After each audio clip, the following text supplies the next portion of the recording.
Goal scoring ability. Tammy Abraham has scored goals wherever he has been, meaning his goal scoring prowess is not in question. Right from his exploit for Chelsea academy teams to his current goal scoring feat for the first team, he has scored at a consistent rate and is bound to improve even further. The fact his non-penalty expected goal rate is among the best in the league is testament to his excellent movement.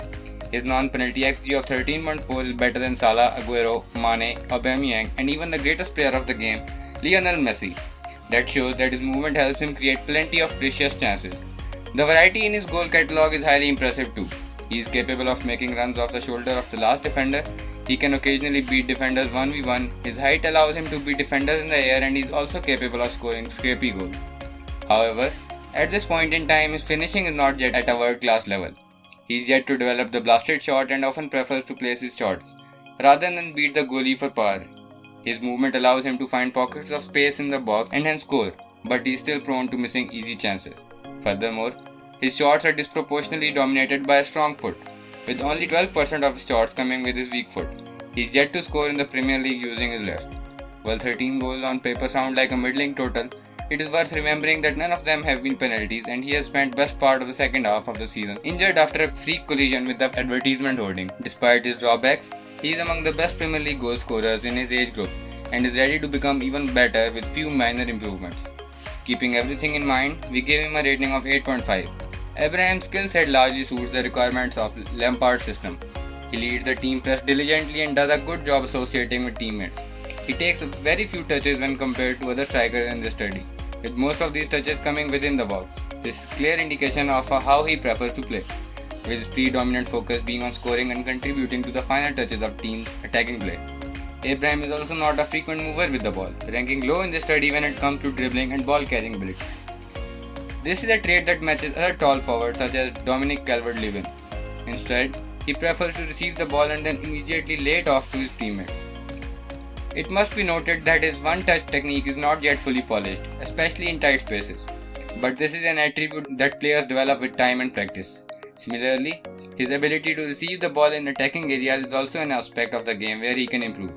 One trait that is immediately noticeable in his playing style is the fact that he prefers to play outside the 6-yard box, instead allowing the likes of Christian Pulisic to make runs beyond him and move close to the goal. In fact, none of his goals this season have come from the 6-yard box. His ability to understand his teammates' movement is particularly noteworthy.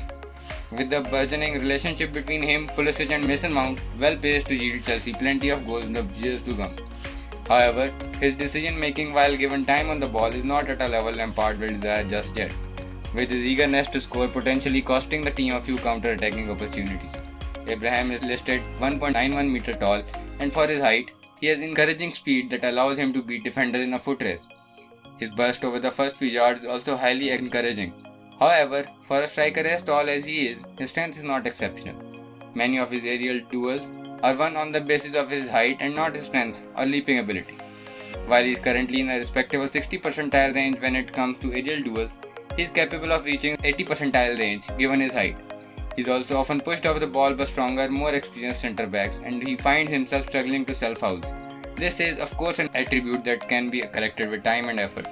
At this moment in time, however, Abraham gives the impression that he can do a lot more with his gifted physique. So we give him a rating of 8 out of 10 for his tactical suitability. Economic feasibility. This is where Abraham offers the most benefit to Chelsea. There were rumours of Abraham demanding 180k euros a week in order to stay at the club, which were promptly denied by the player on social media. However, for the sake of this argument, let us assume that that is the wage he is going to cost. On his reported wage demands, he will cost the club roughly 10 million euros annually in basic wages. However, he will not cost the club a penny in transfer fee amortization, and this means his total annual cost will always be lesser than those of new purchases in FFP terms. The lack of transfer fee amortization is perhaps the biggest economic benefit of incorporating academy players into the first team squad. This also means academy players are worth paying slightly more than the market rate. Parallels can be drawn to how players moving on free transfers typically tend to higher wages and larger signing on fees than players who cost a transfer fee. We give him a rating of 9.5 out of 10 for economic feasibility. That makes a total of 34 out of 40 for Tammy Abraham, or 86%. Thanks for watching the video. We will be looking at Timo Werner in our next video.